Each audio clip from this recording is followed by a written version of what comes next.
नोंथांमोना प्रदुत कुमार बरा आरो जों इउनाइटेड ट्राइबेल अर्गानाइजेशन अफ आसामा थांनाय 12 सननिफ्रायनो गुवाहाटी हाइकर्टआवहाय 78 केस नम्बर 78/12 बे केसखौहाय जोङो ट्राइबेल बेल्ट एन्ड ब्लकनिफ्राय जायफ्रानाखि जोंनि हाखौहाय आवग्रिनानै थानाय सुबुंफोर दं बिसोरखौहाय बेल्ट ब्लकनिफ्राय होखारनो थाखाय जोङो बे DIL खौ फाइल खालामदोंमोन। नाथाय बे माबानि सायाव BPIL नि सायाव जोङो गोबाव बोसोर नेबोबाय आरो नेबोखांनानै थांनाय 2019 सननि 9 डिसेम्बर खालि गुवाहाटी हाइकर्टआ मोनसे इन्ट्रिम अर्डार होदों। बे अर्डार मथे BTC नि प्रिन्सिपाल सेक्रेटारिनो आरो लोगोसे आसामाव थानाय गासैबो ट्राइबेल बेल्ट ब्लकनि आन्दाराव गोग्लैनाय DCफोरनो गांसे अर्डार हरदों। बे अर्डार मथे 3 तारिख फेब्रुवारिनि भितरावहाय 3 तारिख फेब्रुवारि 2020 नि सिङावहाय बिथांमोना बे ट्राइबेल बेल्ट ब्लकआवहाय हा आवग्रिनानै थानाय ट्राइबेल नङै सुबुंफोरखौ माबोरै होखारगोन बिनि मोनसे मास्टार प्लेनखौ हरथारनांगौ। ओमफ्राय बेखौ हराब्ला नोंथांमोना मिथिखायो बिसोरनि सेलारिखौबो दानगोन होननानै बुंबाय बे अर्डारखौ। ओमफ्राय 3 तारिखआव जेब्ला अर्डार होदों 5 तारिखआवहाय बिनि हियारिंआ जाबाय। नाथाय जोंनि क'क्राझार समस्तिनि MP नब कुमार सरनिया बिथाङा गावनि राजनितिक लाभनि थाखाय बे ट्राइबेल बेल्ट ब्लकखौहाय बर' होननानैहाय मोनसे जांख्रिखांनानै राजनितिक लाभनि थाखाय बे माने बेबायदि माखासे खोथाखौहाय दाखालि थांनाय 3 तारिख जानुवारि 2020 गुवाहाटी दिसपुराव प्रेस मिट खालामनानै मानोना सरनिया मिथिनांगौ जे ट्राइबेल होनब्ला खालि जों बर'फोर होनब्ला बेनि लोगोसे जोङो ट्राइबेल होनब्ला प्लेन्स ट्राइबेल होनब्ला जोङो 14टा जाति दङ आसामाव। दा बेखौ बियो ट्राइबेलनि खोथा लानानै बर' सब समय बे खालामबाय थानाय, बेनिखायनो जोङो बेखौ कन्डेम खालामो।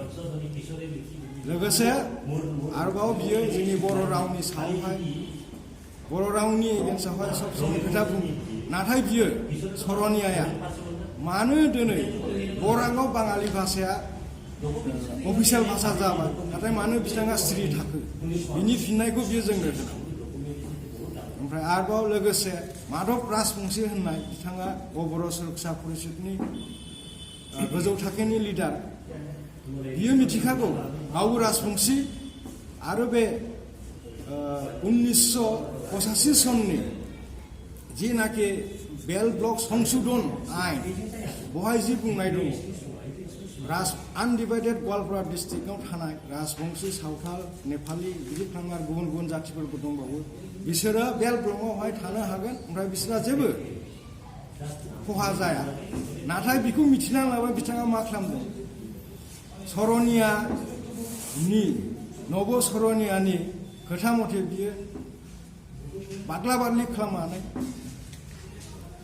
बियो रायजोफोरखौहाय गुबुन लामाजों लांनानै बर'नि एगेन्स्टआव लांनानैहाय खामानिखौ मावनायखौ जों नुदों। बेखौबो जोङो निन्दा खालामो। लोगोसे आरो सरनिया बुंबावदों BTC आवनो बेल्ट ब्लकआ जेबो खामानियानो गैया, नाम मात्रल' दङ। नाथाय सरनिया MP डाङरिया जुदि BTC आवहाय बेल्ट ब्लकआ जेबो खामानियानो गैयाब्ला आसाम सरकारा हाइकर्टनि सोंनायावहाय मानो दिनै BTC ओनसोलाव 4,50,000 हाखौहाय बेदखलकारिफ्रा आवग्रिनानै दं होननानैहाय मानो फिननायखौ हरखो? दा बेखौ बियो जोंनो एन्सारखौ होनांगोन। जों UTUआ गोख्रोङै बेखौ सोंबाय, नोंथाङा उत्तरखौ हो। जोंनि बुंनांगौ बिसोरसो। दा लोगोसे जोंना माबानि परिचयफोरा आपना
मानोना सरनिया मिथिनांगौ जे ट्राइबेल होनब्ला खालि जों बर'फोरल' होनला बेनि लोगोसे जोङो ट्राइबेल होनला लेन्स ट्राइबेल होनला जोङो 14टा जाति दङ आसामाव दा बिखौ बियो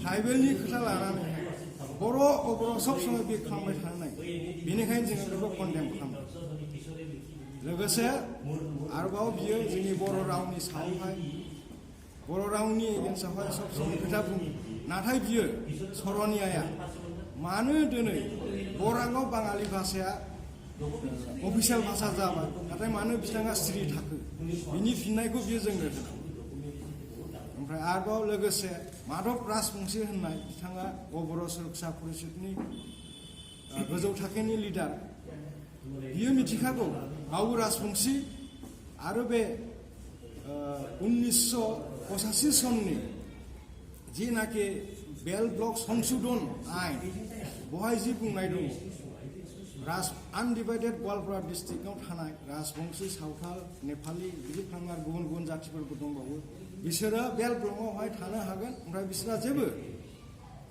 खहा जाया नाथाय बेखौ मिथिनांलाबा बिथाङा मा खालामदों सरनियानि नब सरनियानि खोथा मथे बियो बादला बादलि खालामनानै